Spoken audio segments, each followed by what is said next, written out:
Wow. Your brother from the gutter, the slick one, is back behind the wood, the open bar.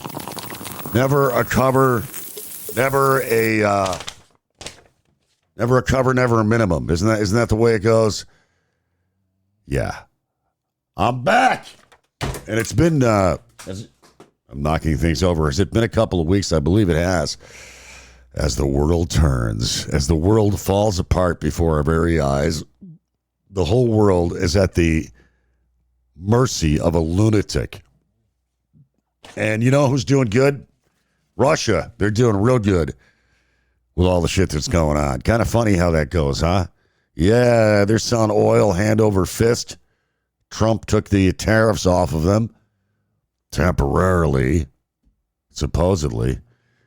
And yeah, they've got more money now to fight Ukraine. That's the war you don't hear about too much anymore. They don't talk about it because everybody's talking about Iran and Trump all over the fucking road, flying by the seat of his pants like only he can. Like, you know, Trump doesn't plan anything out. And it's not because he's a genius. It's because he's lazy and stupid. And he takes crazy chances like this. And now he's got himself in a pickle. And, you know, our allies are like, you know, fuck you. You didn't call us. You didn't consult us about this. Now you got your ass up against the wall. And now we're supposed to just come in and throw something together and, you know, pull your fat from the fire. And no, we're not going to do it. You didn't need us. You didn't need to consult with us. We're losers, remember? So, yeah, Trump's got his titties up in a twister about that. So then, anyways, this whole thing starts out where he makes a threat to Iran. By the way, do you know we're sending troops there? Paratroopers, Marines. You know, is this just for looks or are we going to actually invade? But getting back to his threats against Iran, he tells them they've got 48 hours or he's going to blow up their power grid. And Iran comes back and says, well, if you do up that, then we're going to blow out all of our neighbors' power grids. You know, your buddies in the UAE, Saudi Arabia, Israel, these countries, we're gonna take out their energy grid, which is considered dirty playbook. It's against the human rights to take out power. You know, they do it anyways, especially Putin and Israel. They take out hospitals, electric grids, you know, all the good stuff, the stuff you need. But anyways, the deal is he gave them 48 hours and they said, well, fuck you then. We're gonna hit our neighbors. So then Trump said, whoa, Nelly. And he pulled the old taco Trump and he decided to back off for 5 days, which somehow has now become 10 days. The last time I heard. Yeah, I mean, he's like your dad. I'm going to ground you for a week. I'll ground you for 2 weeks, okay? But I'm going to give you one more chance. Or I'm sending you off to Boys Town. It's just, it's an empty threat. And people know he's stuck. 20% of the world's oil goes through the Strait of Hormuz, or however the fuck you say it. Just say it fast. That way people, they don't, Strait of Hormuz. And it's a big problem. So now they're talking about going into an area that Iran uses to get their oil out, and they'd have to put troops on the ground there and then block off their pathway to get their oil exported, which is, you know, 90% of everything. That's how they make their money. You know, they're not fucking making vehicles in Iran. They're doing oil. So they want to cut off their oil. But to do that, we'd have to go into this area of Karg, and the island is responsible for 90% of Iran's oil exports. So, I mean, that's the lifeline for them. So they're talking about damaging the oil infrastructure, which they did bomb the place, but they didn't blow up the oil infrastructure. But they are threatening to block off or bomb it. And they did send out a 15-point demand, was it? Yeah, 15 points. He wanted them to do this, that, give up their nuclear weapons, uranium, and all this other shit. Don't give money to bad guys. Don't support bad guys. I guess it was sent by a third party. Pakistan is the rumor. And yeah, they just said, get out of here with that shit. And so then they sent back a 5-point plan. And we do know that one of the things is that promises not to be attacked by either Israel or the United States. They want promises on that. They want restitutions for all the damage that's been done to their country. And they want it in writing that they have the sovereignty for the Strait of Hormuz. That's their, that's their territory. That's theirs.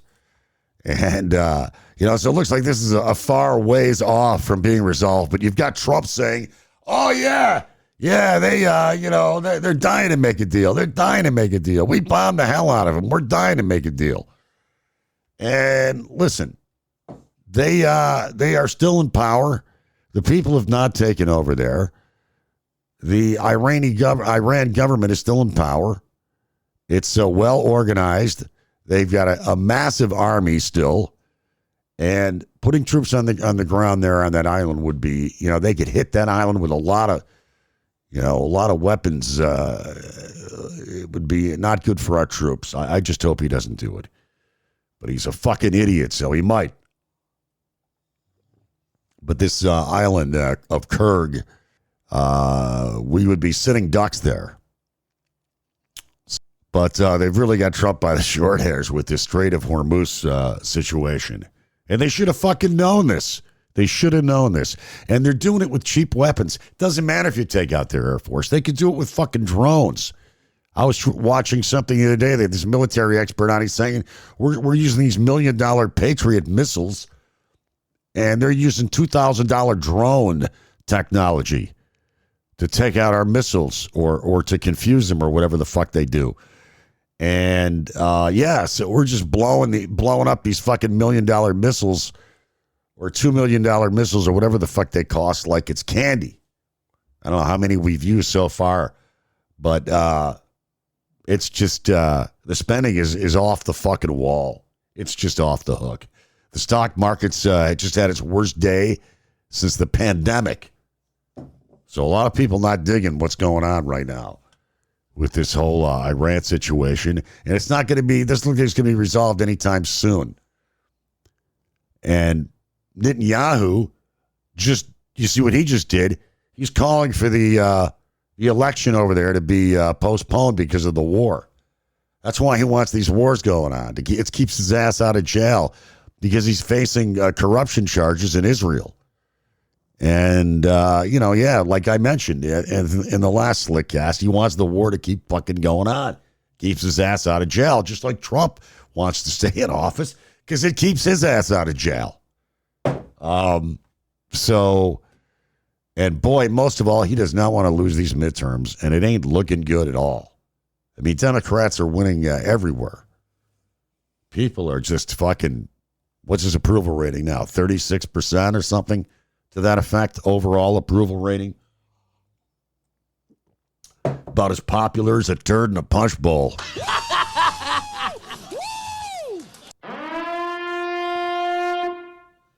All right, time for another mind-bending, life-altering edition of Dipshit News. That's right. Topping tonight's Dipshit News, a man was arrested on suspicion of driving under the influence after police said he was found transporting his 3 children in the trunk of his SUV. He's got a lot of problems. Right. After being handcuffed, the driver told cops, "My kids are in the trunk." Officers then found 3 children inside the trunk. They were not injured. Well, that's good. That's a good. But what kind of shitty dad award awaits this clown, huh? I mean, really? You throw the kids in the trunk, and like it turns out, he was booked. Really, no surprise here. He refused to take the what do you call it? the sobriety test. Refused, and he was booked for DWI and also children endangerment of the kids who are now with a relative. I say give this man the Earth Dog of the Year award. I mean, why wait? Why wait? Can it get any worse than this guy? Thank you, sir. May I have another? Yeah, we got a jury convicting a Wisconsin man of election fraud and identity theft for requesting, get this guy, he requested the ballots of Republican State Assembly Speaker Robin Vos and Democratic Mayor Corey Mason without their consent. Jurors in Racine County found Harry Waite guilty of 2 misdemeanor election fraud charges and 1 felony identity theft charge following a 2-day trial. Now, it just so happens this Harry Waite says here leads a group that makes false election claims, including that Wisconsin's elections are riddled with fraud and that Trump really won the 2020 election. So this guy is he's an election denier, and he says, listen, he's facing some time in prison, maybe something, could get maybe a year in the joint. He says you got to expect to pay some costs sometimes when you're trying to work for the public good. Medication time. Medication time. Yes. After the verdict, he said he'd do it again. He says, I tested the system and the system failed. Well, if the system failed, you wouldn't have got caught. I mean, how can you say that? Yeah, you got away with it, but then they caught you. And that's what happens. When you do fraud, you get caught most of the time. So, look, there is no voter fraud. This is a lie. What did the Nazis say? If you repeat a lie over and over and over and over again, it becomes the truth. Just like the election was rigged. It was not rigged. You know how many recounts they had in those fucking states that he questioned? And all the conspiracy theories they threw up at the fucking courts, and they laughed them out of court. Trump's own judges fucking laughed them out of court with these conspiracy theories.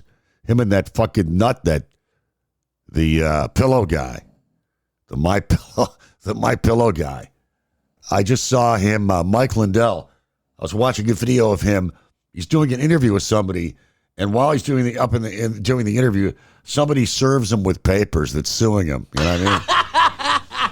And the judge is on his ass because he hasn't made restitution or tried to make restitution to these voting machine companies that sued him and won for defamation because he's on TV. He's another nut, repeating all these conspiracy theories with no fucking proof.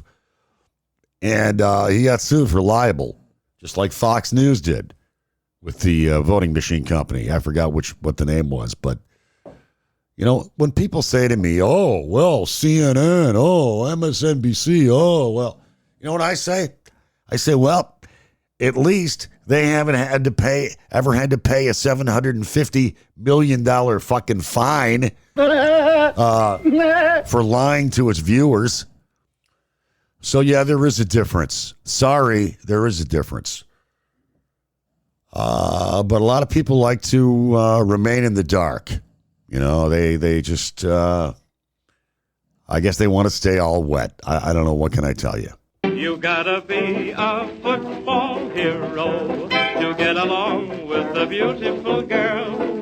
All right, it is time for a Bills update. Really not much to update. They did sign a couple of offensive linemen. We got to get a football expert on this show. I'm trying to get a football expert on this show. I can't tell you who it is. But hopefully I can get him on the program here because I don't know shit. You know what I mean? You gotta be a football hero.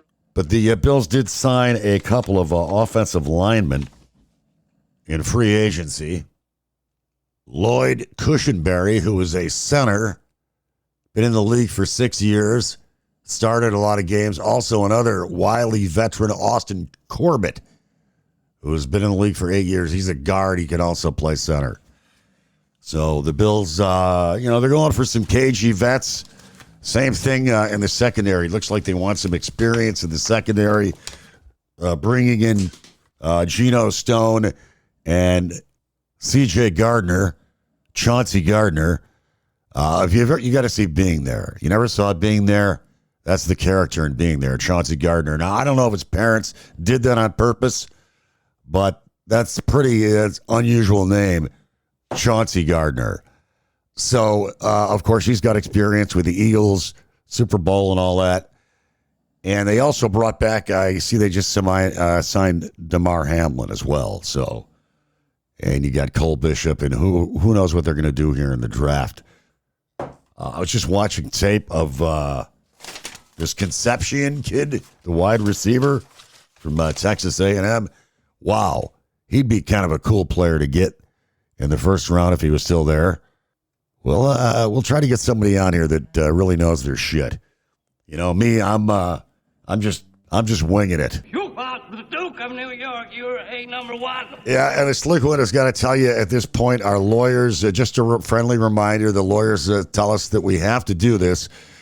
Slick's Open Bar, some side effects may include violent vomiting, painful hemorrhoids. We're talking real painful. Gigantic boils, severe acne breakouts, swelling between the anus and genitals is also a possibility. Now, we're talking rare, okay, but it's still a possibility. All right, that's all Slick Daddy has got for you right now. Until next time, of course, make sure you spread the word here. I'm back doing the podcast, doing the Slickcast, because, hey, what else can I do? You know, what do you do? I must say, I do enjoy the freedom. This is tits, and I can say that. It's really, it's much more liberating, I guess you could say, than if I was doing a radio show somewhere where I was perhaps held back or limited in some fashion, where I couldn't really be myself. I wouldn't want to do it. So I don't know if that job will ever exist. But hey, never fear. You can always find me here at Slick's Open Bar. Wake the neighbors, tell a friend, share the link with your idiot friends. I need the hits. I need the likes. I need it all. I want it all. All right, live fast, die old. And yeah, weed, whiskey, and Warren Zevon. Peace out. Go Bills. Go Sabes.